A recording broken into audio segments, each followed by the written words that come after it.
que tem valor hoje ainda para ela e para esse hipotético comprador da virgindade, ela está colocando a coisa de uma forma assim, como se fosse trivial. É apenas uma troca de valores. Eu tenho, o que eu tenho? Só isso. Então, as críticas são as mais diversas. Se nós formos para uma linha religiosa, é um absurdo. Como é que essa menina põe uma coisa assim, uma intimidade, bota preço na intimidade mais íntima que ela tem, que é a virgindade? Então, se tu começa a levantar várias hipóteses, até nossos ouvintes daqui a pouco dizem, mas como isso deveria ser visto assim, deveria ser visto assado? Então tu vê que a criatividade disso é que nos faz pensar de formas sofisticadas. Sim, mas na verdade o que a gente vê é que no sistema capitalista, nesse sistema que domina o mundo, falando assim de modo geral, o sistema econômico, ele vê o corpo e a pessoa como um objeto, como um uso. Não Mas tem aqui uma mulher, aqui tem um pequeno detalhe que está à disposição de alguma pessoa que tem um fetiche parecido com isso e tal. O corpo Sim. é uma coisa, é um material como uma bagagem, uma pochete, alguma coisa assim. Tu vê, tu trouxe o lado crítico, mas e aí? Se eu sou rico o suficiente para fazer esse tipo de experiência, nesse sistema que nós estamos falando, que é o dinheiro e o poder, são os 3 pontos: poder, dinheiro e objeto do desejo. Num sistema como o nosso, que é o capitalista, tudo tem um valor de troca baseado no dinheiro e o poder que eu tenho ao ter dinheiro para realizar o meu desejo. Então, na ética e na moral, a tua crítica está pertinente. Mas e aí? Está errado. Mas Sim. Ela colocou à venda uma coisa no sistema capitalista. Mas interessante que o que mais, por isso que eu falei, eu não quero me decepcionar, porque nós estamos falando da Suíça. Sim, mas é na Suíça que eu tenho aberturas de ser eu mesmo, numa liberdade absoluta, de valorar as coisas da forma que eu quiser. Tu vê, se eu fizesse isso, talvez lá, não sei aonde, num país de muçulmano ou coisa parecida, provavelmente essa mulher ia desaparecer.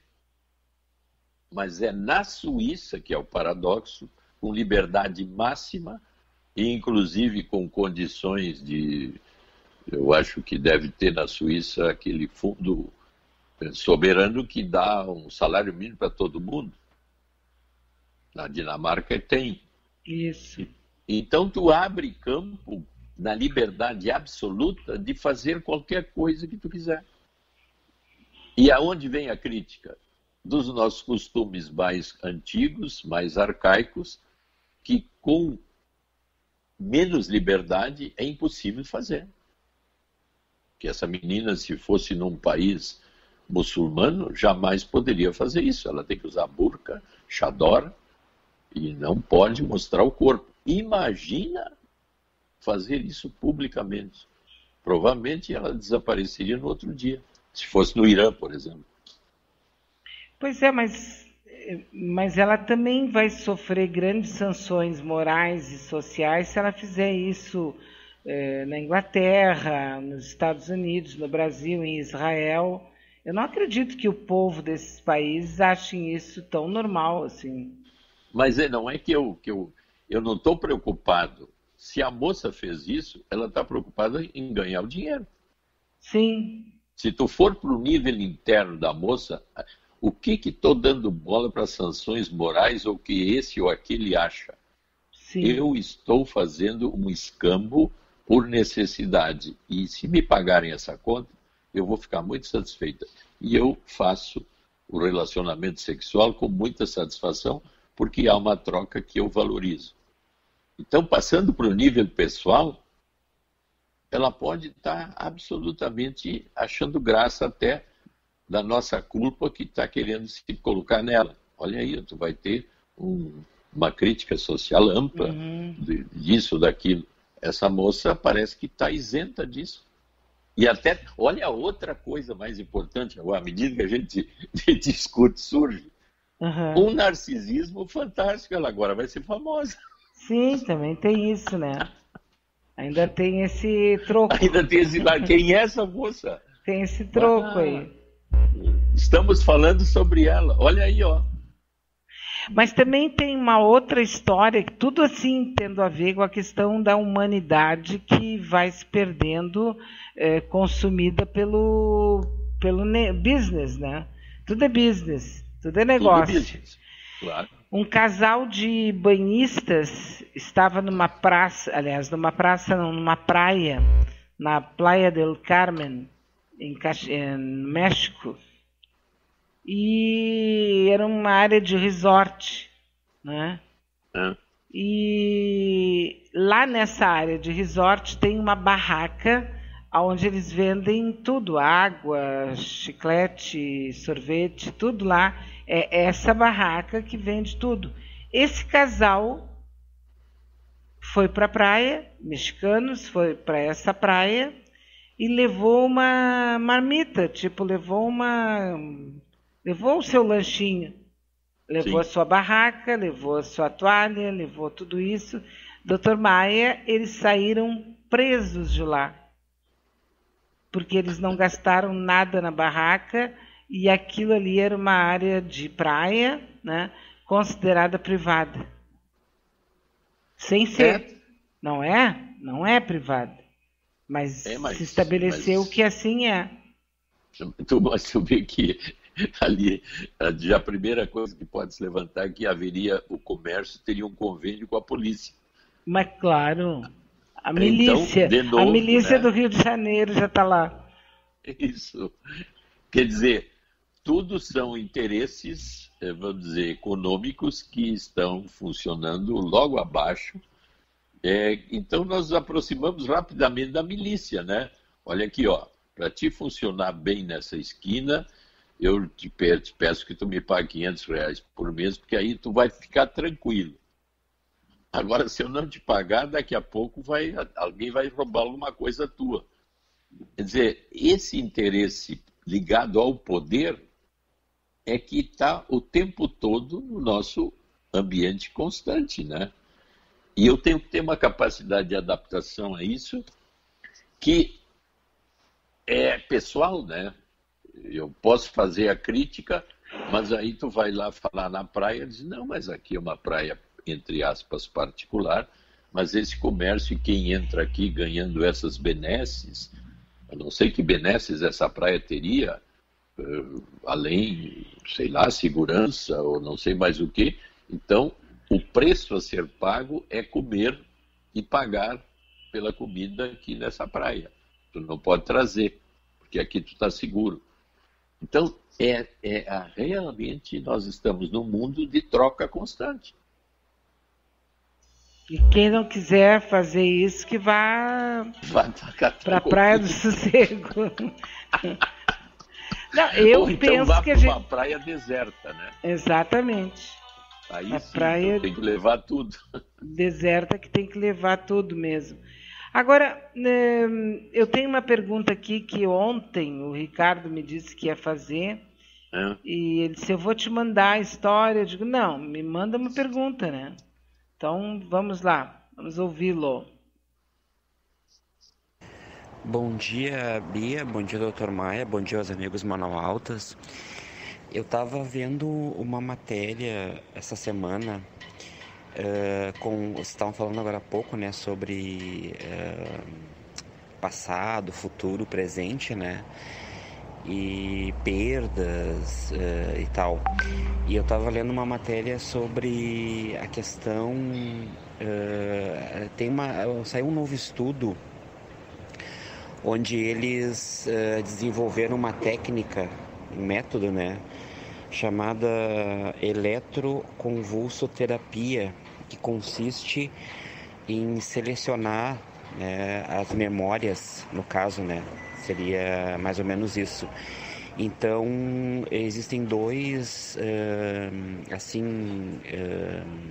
anestésicos, que é o Propofol e a acetamina, onde pacientes seriam submetidos a essa técnica, na eletroconvulsoterapia, e memórias como fobias e traumas, elas seriam apagadas, né? Seria mais ou menos isso.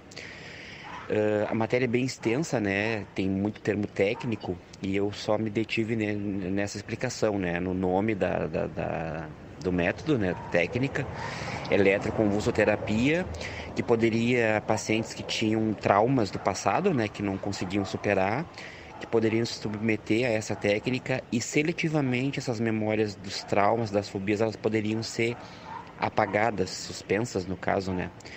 Eu queria perguntar para o Dr. Maia, né? O que ele acha disso, se isso é viável, né? Se isso seria, assim, traria benefícios, porque as tuas memórias, elas estão ali, né? Mas no caso de traumas e fobias, né, que poderiam ser apagadas, e a pessoa poderia ir viver, né? Poderia se livrar dessas emoções, né? Mas isso tudo induzido, né? Através de medicamentos como o Propofol e a acetamina essa. Os pacientes seriam anestesiados e poderia se entrar, pelo que eu entendi, né? Poderia se entrar nas memórias do indivíduo, selecionar essas fobias, esses traumas e apagá-las. Até que ponto isso seria benéfico? Eu queria perguntar isso para o Dr. Maia. Tá, um abraço, até mais. Ele fala numa coisa que é muito antiga, que é o famoso eletrochoque, né? No meu tempo lá do São Pedro, a gente usava o eletroconvulsoterapia como uma voltagem que passa pela 110 volts, que passa bota nas duas têmporas e dá um choque. Naquela época, o choque era sem uma previsão de tempo, era meio manual, e aí a pessoa tinha depois uma dificuldade de memória de antero-retrógrado, quer dizer, não se lembrava de nada no presente e, às vezes, uma perda de memórias do passado. E a eletroconvulsoterapia evoluiu, e hoje em dia tem os chamados convulsators, que passa assim uma corrente elétrica, o cara é anestesiado e passa uma corrente elétrica no cérebro suficiente para realmente ser usada em casos específicos. Por exemplo, tentativas de suicídio, depressões muito fortes levando ao suicídio, estados de agitação psicomotora muito violentos. Em qualquer hospital espírita, Clínica São José, Pinel, é feito a convulsoterapia, mas em casos específicos onde há uma necessidade urgente. Porque como há uma certa lesão cerebral no sentido das memórias, não é indicado assim em qualquer situação. Isso que ele fala com anestésicos são, vamos dizer, derivados desse tipo de terapia, em que as pessoas começam a fazer pesquisas desse tipo, para gerar possibilidades de curar traumas. Hoje em dia, nos Estados Unidos, está sendo usado drogas como LSD e algumas anfetaminas para curar os traumas de guerra ou traumas muito violentos. Que aí há alterações de consciência na medicação alucinógena. E no caso do eletrochoque, há alteração de memória. Mas não quer dizer, vê bem, que ao viver isso, eu resolva a memória não volte. Inclusive, até na convulsoterapia, o sujeito passa aquela fase, não se suicida mais, mas os problemas de vida que levam ao suicídio, agitações e problemáticas, podem voltar. Eles só resolveriam-se através de uma terapia mais prolongada, que apenas eu retardo uma coisa assim. Então, a eletroconvulsoterapia tem uma antiguidade assim, desde que foi inventada a eletricidade. É parecido também com, antigamente tinha as psicocirurgias, As pessoas entravam através do globo ocular, o neurologista, e cortava a parte